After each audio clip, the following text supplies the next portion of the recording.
So we're back. My co-host had to step away for a moment, but we're still going on with the program. Thank you for tuning in. My name is Dana Peck with the Afro-American Newspapers. And next up, our publisher and CEO, Dr. Frances Tony Draper, will be conducting a fireside chat, we say, because we're celebrating Women's History Month in a mighty way. We're doing it the Afro way, and we're calling it Black Women's History Month. We are very excited to have three very distinguished, beautiful, and powerful women of distinction for this year's Black Business Matters Women Who Win second annual Fireside Chat. The three ladies together have a particular bond, making this Fireside Chat extremely special and interesting. You'll hear from Alicia Wilson, Savon Ferguson, and Dr. Shaneza Sauls. Enjoy. Greetings, everyone. We welcome you to our second annual Black Business Matters Expo. And this year, we're so excited about our theme and about our guests that we're going to have a chance to talk with today. Women who win. And the women who are joining me today are women who have won, women who win, and women who will keep on winning. I'm Frances Tony Draper. I am the CEO and publisher of the 130-year-old, almost a 130-year-old Afro-American newspaper, a business started by my great-grandfather in 1892 when less than 2% of the Black population, reportedly anyway, could read. And so here we are today still carrying the torch. And here we are today doing what we do, highlighting African-American achievement. We have three dynamic women with us this morning. I'm going to ask them now to introduce themselves. And so, Savon, I'm going to start with you. Thank you so much for having me. My name is Savon Ferguson. I am an attorney, senior vice president, and chief compliance officer and associate general counsel at Neuberger Bierman, a private asset management firm in New York, but I am born and raised from Baltimore. Currently working in New York, but remotely from Baltimore, and happy to be here. Thank you. So glad to have you here. Dr. Shaneza Sauls, take a moment to introduce yourself to us, please. Absolutely. I'm Shaneza Sauls. I am the president and CEO of the Baltimore Community Foundation. I am not born and bred. I'm married into Baltimore. I've been here for 20 years, had my children here, raised my children here.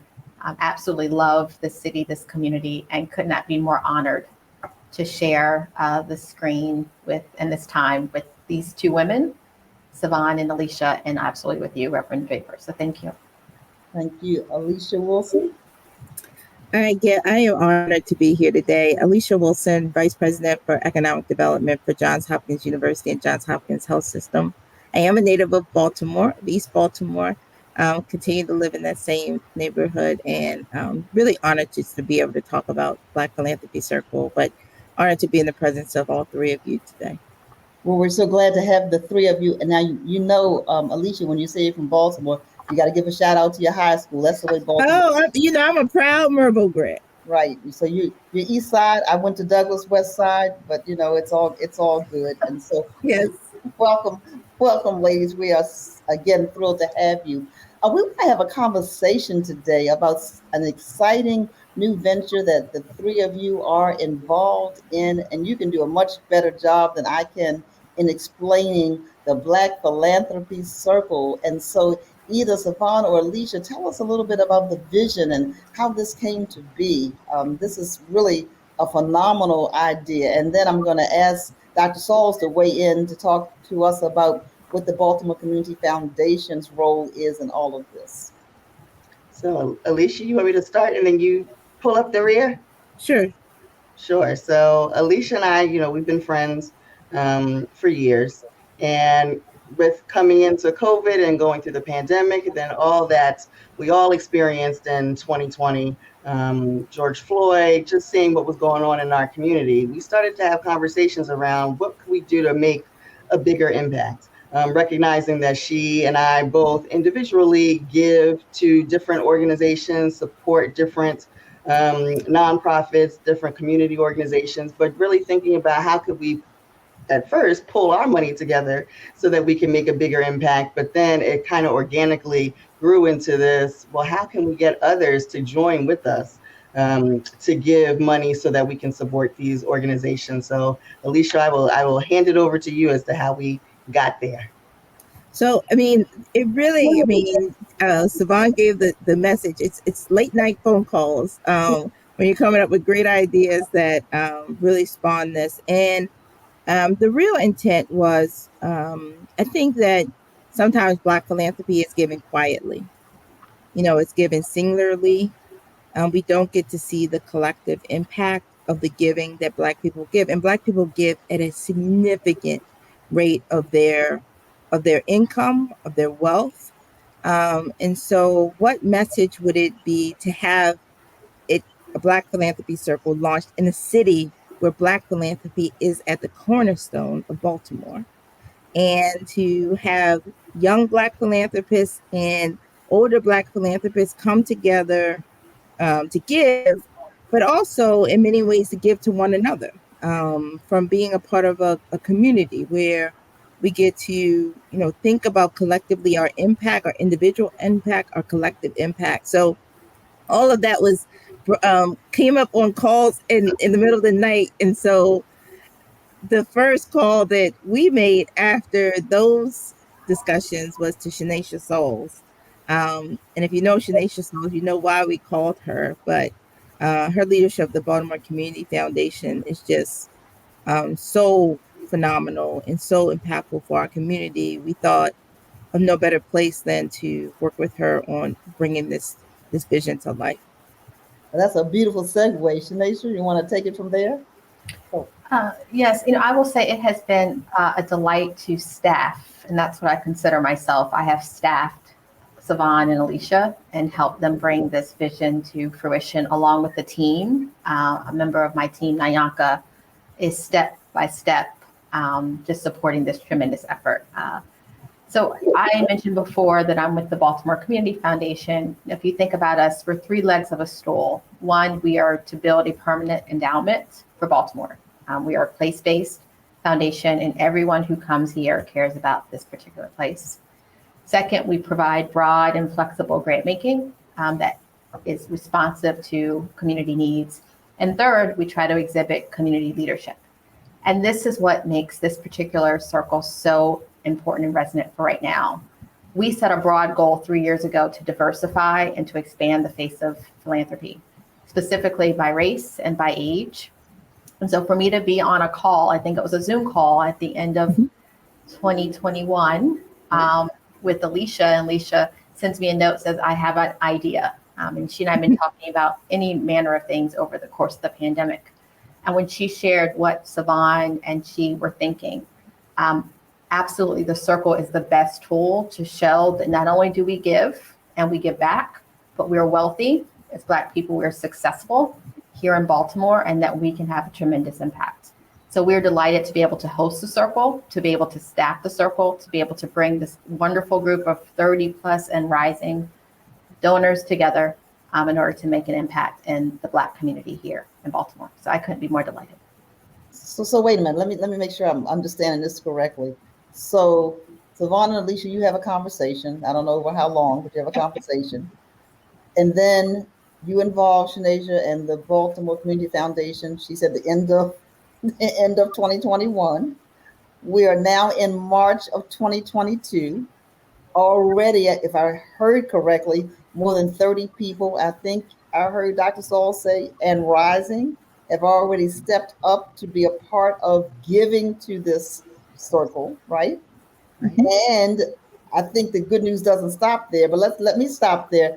Tell me a little bit about what does it take to be in the circle? So there are many there. So what it takes is a generous mind and a generous heart, right. and that's what it really takes. So there are many people who give at different levels in the circle. The founding circle members give $10,000 per person or per couple to the circle. We also have people that give less than that, so 5,000, 2,500. We had a number of, I had 2 administrative assistants that gave, I think $250. And we have our youngest circle member, 7 years old, that gave $2,000. Her family sort of pulled together, knowing that this was on her heart to give, and pulled together $2,000 for the circle. So we have many different levels. And the age range, doesn't sit at 7, but it sits in that 30-40 range, 40-year-old range for majority of the givers. So these are young African American professionals with a heart to give of any amount. But you said the founding members have either given already or have pledged $10,000. Is this every year that people make this pledge, or is it just a one-time gift, Savon, for the $10,000? How does that work? To be a founding member, it's $10,000 every year. And that affords you the ability to be able to participate in the selection process of who we give awards to. But again, I think to Alicia's first point, that this circle really was built to give people of color, Blacks, the opportunity to give to a collective circle to try to be impactful and move the needle in our community with organizations that are led by us or that support us. So the dollar amount is important because that's how we raise the money, but at the same time, we want a circle where people feel like they can come and give and put it towards making a very big impact on our community. So can I have to tease Alicia and Savon a little bit. When we were first kind of kicking around organizing the idea, I said most circles membership is $1,500, $2,000, $2,500. Does that seem reasonable? These two women say to the head of the community foundation, no, we want it to be $10,000. I said, excuse me? I said, $10,000? They said, absolutely. So, I mean, they just went, what did they say? Big, hairy, and audacious. And at the same time, making sure that the window was open for people to give at every level. But that's important. I do not know of a giving circle, where full membership, if you will, is at $10,000. And that just showed the faith they had in our community. Well, that's what I was going to ask you next. I was going to ask you, how do other circles look across the country? I don't know if you know about, all of them, but in your industry, how do other circles look? Are there other circles that are made up of totally African American leadership and giving? How does that look? There aren't many. We are, I won't say the first of the type, but we are a part of a pretty, I'll call it exclusive for now, group. I don't like to speak in generalizations, but I will say that I won't say we're the only one, but I would say that we rise to the top. Most circles are tend to be specific to women. So almost, if there are 800 community foundations around the country, I'd say easily half, maybe a third have women's circles. And so this is a special expression of pooled giving. And quite unusual. And, I will say that we're getting a lot of national attention and calls, again, largely due to Savon and Alicia and the halo effect that they have on the community. And that's wonderful. And can I assume that there are not many people that look like us that are in the position where you are as well? That's right. Although, I am at a point in my life, my career, where I am increasingly less impressed with the only and the first. And so I'm actually proud to say that in community foundations that, there are more and more people who look like us who are leading community foundations. And for me, that is proud. That's where my pride comes from. And so the movement is growing. I'm including in some of the largest community foundations in the country are led by Black people, specifically Black women. Well, that's great to see that progress. And so founders, Alicia and Savon, you started this, you've launched it.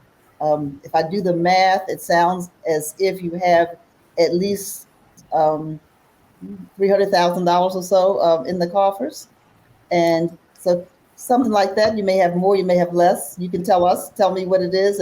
And so is it a situation where it's sitting for a little bit, or have you all just hit the ground running, accepting applications and getting the money, as they say, on the street? So you want to tell the secrets? Yeah, you can tell some secrets. All right, go ahead.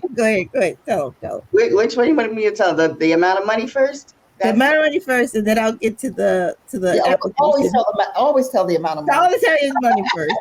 Money talk. money first, money first. So as you mentioned, we had this call back in early or fall of 2021, really just trying to share this idea with individuals to get them to come on board with us and join in the circle. Happy to say that by the end of January, I think, we were able to show that we had raised $550,000. And that number just continues to grow as more and more people hear about the circle and decide that they want to be a part of it and contribute. So we are really, really overwhelmed and so grateful and thankful that people have really stepped up to support this idea, initiative, and that it's continuing to grow. So it's really great. That is wonderful. That was wonderful. I should have started with $1 million. Coming. They'll get there. Working on it. It's on the way. And so, Alicia, tell us a little bit about the plans for distribution of these funds.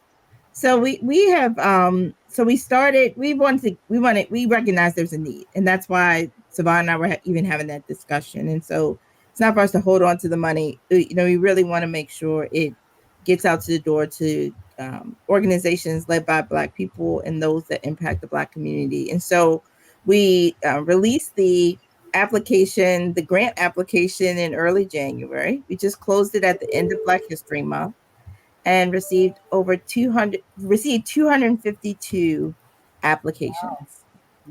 Okay. Which I would have Shanesha keep me honest. I feel like that's a lot. And I think there are many different lessons that come from recognizing that 252 groups are applying for funding from the Black Philanthropy Circle. I think speaks at a number of different points for us.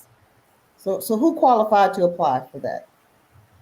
I heard you say Black organizations. So Black-led nonprofits or nonprofits impacting the Black community within the greater Baltimore area could apply for funding under the grant. And we have not determined how many grants we're going to give out at this point, but with that many applications, we'll be assessing along with all the circle. If you're in the circle, you decide alongside all of us. We all have equal votes in the circle, but deciding who receives that money. Okay, so the founding members have equal vote in the circle to decide who's going to get it. You haven't decided how much yet, or how many rather. Is there a floor or a ceiling to how much any one organization could apply for? So yes, there is. So $25,000 is the grant is up to $25,000 per organization. And we've all committed in the circle that we would never spend down more than half of the corpus of the grant. So, there could be, it's up to $25,000. We wouldn't spend down but half of the corpus. We love with more giving to get to a point where we're at an endowment phase and others, but at this point we would not reduce the corpus by less than half. Correct. So if you took the numbers you had now, you'd keep like $250,000 or so in the fund. You'd give away up to maybe the other 250,000 with nobody receiving more than 25,000. Right? I have Right. That correct. Okay. Shanesha, so what happens with the money while it's there in your fund? Some people may not know. Is it invested? Is it how does that work? So the money sits in a money market. That's the default. So it's a little bit better than what you get in a checking account or a savings account, but obviously not quite what you'd get in an invested pool in a good market. When Alicia talked about the big goal of having an endowed fund, once we got to a point where we got to a certain dollar amount, $1 million, $5 million, which is definitely on the horizon in the months or years to come, the circle could actually make the choice to select a market investment. And there are lots of options that come with that. But right now it sits in the money market. Wow. So that's great. So I do understand, and that's a safe place for it to be. And Especially almost now. Especially right almost anything gives you better than a savings account now. or a checking account. So that's fascinating. It'll be interesting. When will you announce this first round of awards? I believe our announcement is late April, early May. Okay. Yeah. All right. I mean, I love the fact that you hatched the idea in September, you finalized it in December, you went to the fund in January, you put out your request for proposals in January. You'll make some decisions by April, May, and the money will be on the street. That's just wonderful. So as we prepare to close, we're not quite closing all the way. Are there any final thoughts that any of you would like to share? I have one other thing I want to do towards the end, but I want to give you a chance. Anything else you want to say about the fund that we have not covered? Anybody? Don't. So can I put Oh, I'll go after Shanice. Yeah, Alicia should have the final word, at least after mine. I just want to put a fine point that these are Baltimoreans. When we talk about the Baltimore metropolitan area, this is not DC metropolitan area. Love DC, nothing's wrong with Washington, DC, and our nation's capital.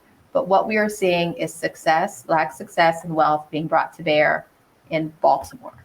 And so this is really a narrative change about how we talk about the city, the region, Black people in the city and in the region, what they're capable of. So beyond the dollars that come in and the dollars that go out, we are making a real statement here about what it's like to live as a Black person, as a Black family, and to experience wealth and to give back here in Baltimore. And it's such an important story that we have to tell over and over again. So that one. And I would just say before Alicia takes the last word, that as part of that, really, again, the ask is, and it's a space for giving. So please, for those that haven't given but want to give, and even if it's not at our threshold founding amount, please, this is still a place for you to be able to share your giving with others like you, Black people of color, so that we can really make an impact in our community. Okay, and so somewhere on this, we're gonna put up on the screen how people can give, how they can become, get in contact with you. And so, Alicia? I'll leave on this note. I know that people may doubt what you say, but I think they always believe what you do. And in the Black Philanthropy Circle, we recognize that young people, that others are watching what we do. That the story of Baltimore is wrapped up in the stories of its people. And we just hope and pray that the story of Baltimore, like Shanesha and like Savon said, understands the greatness that is within our community. That we have more stories of triumph than of tears, and that's rooted in the rich history of our Black residents. And so, I hope that that's a message that the young people that live on the same street that I live on in East Baltimore here, but I hope the people around the country ultimately know that great things happen for Black people in Baltimore, and to take hold of that. Wow, thank you all so very much. Thank you. Thank you.